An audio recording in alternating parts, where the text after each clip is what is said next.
Hello दोस्तों, आप सब कैसे हैं? आई होप आप सभी बहुत अच्छे होंगे। मैं खुशबू आपका स्वागत करती हूँ स्टडी विथ ए उड़ान क्लासेस में। जैसे कि आज मैं आपको बताने वाली हूँ केमिस्ट्री के बारे में, कक्षा 10 के केमिस्ट्री के बारे में, जो कि है हमारा फर्स्ट चैप्टर है रासायनिक अभिक्रिया एवं समीकरण के बारे में। ठीक है, तो मैं आपको फर्स्ट स्लाइड के तरफ ले चलती हूँ।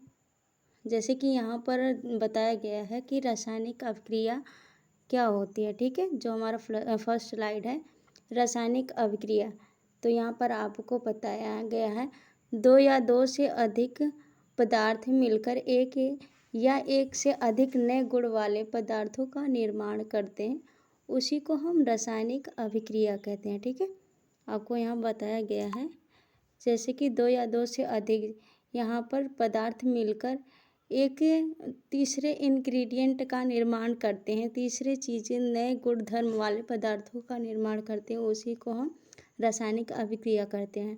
तो यहाँ पर जैसे कि आपको बताया गया है हाइड्रोजन और ऑक्सीजन को मिलाने के बाद यहाँ पर हमारा जल बनता है, H2O बनता है। ठीक है, जैसे कि हाइड्रोजन भी हमारा गैस है और ऑक्सीजन भी हमारा गैस है, तो ये दोनों गैस मिलकर आपस में तीसरे न्यू पदार्थ का तीसरे नए गुण धर्म वाले पदार्थ का निर्माण किए, जो कि H2O है।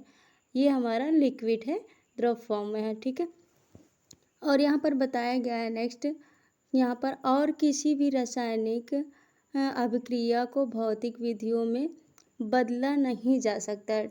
ठीक है, जैसे कि यहाँ पर हाइड्रोजन और ऑक्सीजन के मिलाने के बाद यहाँ पर जल बना है, और इसके बाद इसे हम जल को फिर से दोबारा ऑक्सीजन और हाइड्रोजन के रूप में परिवर्तित नहीं कर सकते, वो पानी ही रहेगा। ठीक है, और मैं यहाँ पर आपको बताने वाली हूँ तीसरा हमारा हो गया ये हमारा नीचे है, थोड़ा सा चल रहे हैं। ये हमारा हो गया रासायनिक अभिक्रिया में शामिल, रासायनिक अभिक्रिया में शामिल होने से क्या क्या परिवर्तन होते हैं। ठीक है, यहाँ पर जो हम यहाँ पर दिख रहा है अवस्था में परिवर्तन, जैसे कि हम अगर रासायनिक अभिक्रिया हो रही है तो यहाँ पर अवस्था में भी परिवर्तन होता है। यहाँ पर आपको अवस्था में परिवर्तन देखने को मिलेगा, जैसे कि अगर कोई वस्तु मतलब कोई भी कोई पदार्थ है, ठोस है, उसे हम हीट करेंगे तो वो द्रव में लिक्विड में फॉर्म में आ जाता है। जैसे कि एक कोई भी चीज़ ले लीजिए, जैसे कि एक हमारा घी हो गया, अगर हम उसे पिघलाएंगे वो लिक्विड फॉर्म में बन जाएगा। ये हो गया हमारा अवस्था में परिवर्तन है। रासायनिक अभिक्रिया के दौरान अवस्था में भी परिवर्तन होता है। और दूसरा हमारा हो गया रंग में परिवर्तन। ठीक है, यहाँ पर रंग में भी परिवर्तन, जैसे कि लैब में हम रिएक्शन करवाते हैं, पहले तो कुछ की अलग रंग का रहता है, फिर बाद में वो एक्सचेंज होता जाता है, अलग ही रंग में परिवर्तित हो जाता है। ठीक है, ये यहाँ पर रंग में भी परिवर्तन, और यहाँ पर तापमान में भी परिवर्तन बताया गया है। ठीक है, जैसे कि टेम्परेचर कभी हाई होता है, कभी लो होता है, ऐसे होता है हमारा रासायनिक अभिक्रिया के दौरान टेम्परेचर में भी परिवर्तन होता है। ठीक है, और चौथा हमारा हो गया गैस का उत्सर्जन। गैस का उत्सर्जन में भी परिवर्तन होता है। ठीक है, आपको ये आई थिंक आपको अच्छे से समझ में आ रहा होगा।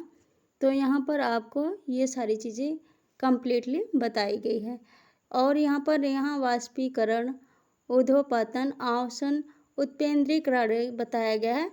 यहाँ आपको ये तीनों चीज़ें बताई गई हैं। ये तीनों चीज़ों ऐसे होता है जैसे कि जो रासायनिक अभिक्रिया हुई है उसे हम दोबारा नहीं बदल सकते हैं, उसी फॉर्म में नहीं ला सकते, ये इसी के कारण होता है। ठीक है, तो हम नेक्स्ट स्लाइड पे चलते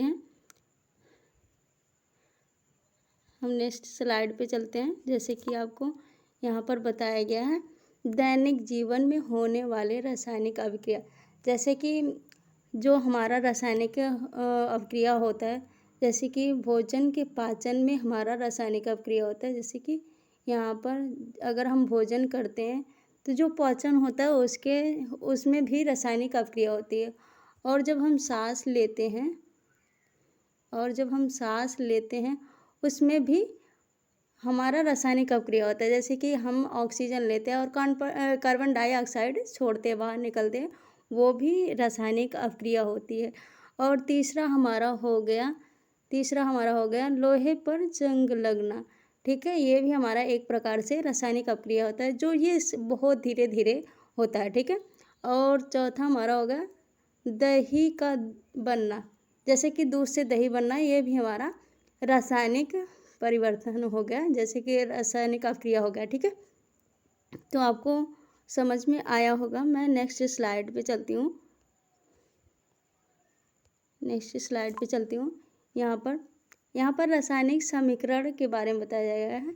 जैसे कि रासायनिक समीकरण, केमिकल इक्वेशन के बारे में। ठीक है, तो रासायनिक अभिक्रिया को रासायनिक समीकरण द्वारा निरूपित किया है। ठीक है, रासायनिक समीकरण के अभिकारकों और उत्पादों में पदार्थ के प्रतीकों सूत्र का इस्तेमाल किया जाता है। जैसे कि कोई भी पदार्थ है, उसके हम प्रतीक को, जैसे कि ऑक्सीजन O से रिप्रेजेंट किया जाता है, ऐसे जो प्रतीक होते हैं उससे हम इस्तेमाल करते हैं। ठीक है, प्रतीकों के साथ उसकी भौतिक अवस्था में दर्शाया जाता है। जैसे कि प्रतीक, जो उसके प्रतीक होते हैं, उसके साथ साथ हम यहाँ पर उसके अवस्था को दर्शाते हैं। जैसे कि सॉलिड है या लिक्विड है या गैस है को दर्शाते हैं उसके साथ साथ।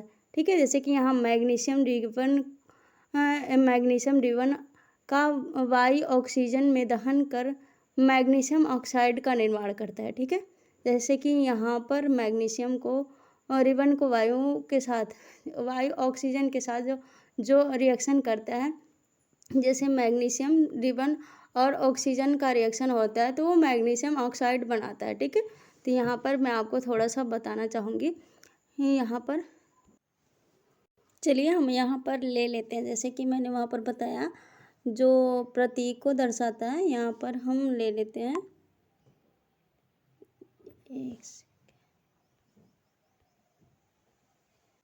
यहाँ पर हम ले लेते हैं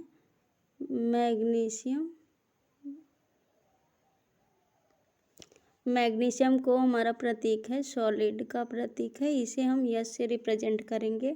और जो हमारा ऑक्सीजन होता है वो गैस का प्रतीक होता है, वो उसे हम G से रिप्रेजेंट करेंगे। ठीक है, यहाँ पर और हम इसे रिएक्शन करवाएंगे तो हमारा ये जो बनेगा मैग्नीशियम ऑक्साइड MgO के फॉर्म में होगा, जो कि हमारा मैग्नीशियम ऑक्साइड होगा। ठीक है, तो देन